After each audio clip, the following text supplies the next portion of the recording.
Tonight, authorities are going after Anonymous, the group responsible for Operation Payback, which temporarily crippled the websites of MasterCard, Visa, and PayPal after those companies cut off financial services to WikiLeaks. 5 people have been arrested in the UK. And yesterday, the FBI executed 40 search warrants across the U.S. as part of their ongoing investigation into who's responsible for the DDoS attacks. Now, the FBI hasn't said whether anyone in the U.S. has been arrested, but they did confirm that there is a link with the arrests in Britain. And they said that if people are charged here in the U.S., those people could face up to 10 years in prison. So a transatlantic operation is now going after the hacktivists. But will it stop them? Joining me to discuss it is a source within Anonymous. Thank you for joining us tonight. Now, first, I just want to ask, on behalf of Anonymous, are you guys surprised that the authorities are going after you here? It is a horrible shame that they continue to go after us, but it doesn't surprise us at all. I mean, we've been aware for months that Scotland Yard and the FBI have had ongoing investigations against Anonymous. I think it's their quest to bring down the whole of Anonymous, and they're never going to succeed. They kind of think that all of our base belong to them, and they're very wrong. Why do you call this a shame? Do you consider that what you've done is a criminal activity, or is this a peaceful form of protest? I've seen some of your statements claiming that. It's a shame that they continue to try. They're never going to stop the whole of Anonymous. DDoSing is not malicious. It could be considered a cyber sit-in, an online protest. It's not harmful. It's much like, think of it much like blocking an entrance to a building like a bank or a shop. We're not breaking windows of buildings. We're not destroying parts of websites. We're simply denying access to it. That's the point. Distributed denial of service attacks. It's just a protest, but online. Now, it seems like there's an international effort going on between the UK and the US. And I know that you guys wrote out a statement for the British government. Do you have anything to say for the US government now that you know that they're working together on this one? At the moment, I can't speak for the whole of Anonymous, but we do not have a current US government press release. It might change, so we just say keep your eyes peeled on the internet. But how do you take these actions from the U.S. government, executing 40 search warrants all in one day across the U.S.? Oh, we're taking it quite well. We're trying to find out who it is. We're trying to support people. It is a pain. Again, we're not worried that they're going to catch all of us. Hold on, sorry. My connection is giving me issues. Are you still with me? Keep talking so we can see if we can still hear you.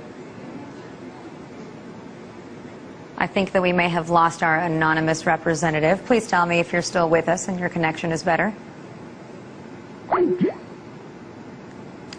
I think that we may have lost him there. I think we're trying to redial, but 40 search warrants, like I said, were served yesterday by the FBI across the U.S., and they said that they haven't yet arrested anybody, but these people could face up to 10 years in jail. Now, if you remember, we've spoken to officials from Anonymous, or representatives, excuse me, a number of times on this show, especially after the first time that they decided to go after the websites of MasterCard and Visa in response to WikiLeaks. And Anonymous also has come out recently in support of what's going on in Egypt. They say, they even wrote a letter saying that this is a warning to the Egyptian government. They are not about censorship. As you know, the Egyptian government, as we spoke tonight, shut down the internet. They also shut down all cell phone communications. And I think that we have our Anonymous official representative back now. Since I was speaking about it, I was just mentioning that Anonymous released a statement in which you also were supporting what's going on in Egypt right now. Is that correct? Yes, we're supporting firstly, sorry for my connection there. Yes, we're supporting the protesters in Egypt. We have been, well, of course, the internet has been shut down in Egypt. We've been sending faxes of WikiLeaks documents to Egyptian locations like schools. We're trying to get people involved in WikiLeaks, trying to help people out. We're also trying to make sure the internet is well spread there. Most internet ISPs in Egypt have been shut down. There's still some dial-up going on that the government used, so we've been trying to help people with that too. Now, in regards to the investigations by the UK and the US, what's your plan here? I know you can't give us the exact details, but is there some kind of a plan for retaliation? I can't tell you for certainty that we have a plan for retaliation. There could always be an idea that gets sparked between Anonymous. It could always happen. Mainly, I'm just baffled by the FBI's statement about this, that DDoSing can earn up to 10 years in prison. It's pretty ridiculous. I think they just see us as hackers on steroids. They're trying to take us all down. But we don't have any initial plans, but that could change. Well, I also just want to know, in response to some of your actions lately when it comes to these DDoS attacks, what kind of a response have you gotten from people? Obviously not from government officials who aren't too happy about it, but from regular citizens, from the public. Are they supporting you here? I'm in lesbians with this question, definitely. We've got such a large influx of positive support from everyone. Well, not everyone, but a majority over the past couple of months. I mean, more and more people are realizing that they need to fight back against governments who think they can bite at their citizens. I mean, bringers of censorship and corruption need to learn that if they keep biting the anonymous hand will bitch slap them in the face. And we just want to stress that everyone is anonymous. We're not a secret club, a malicious hacking group, a cult of cyber terrorists, or an underground insurgent clan.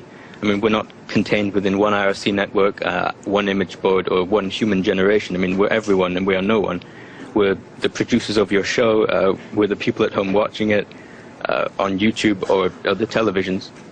And if you want to help out our cause, we have sites like anonnews.org and anonops.ru to get started. We have press releases, news sources, a forum, and a public IRC network that you can come on any time. We're never going to give you up. We're never going to let you down.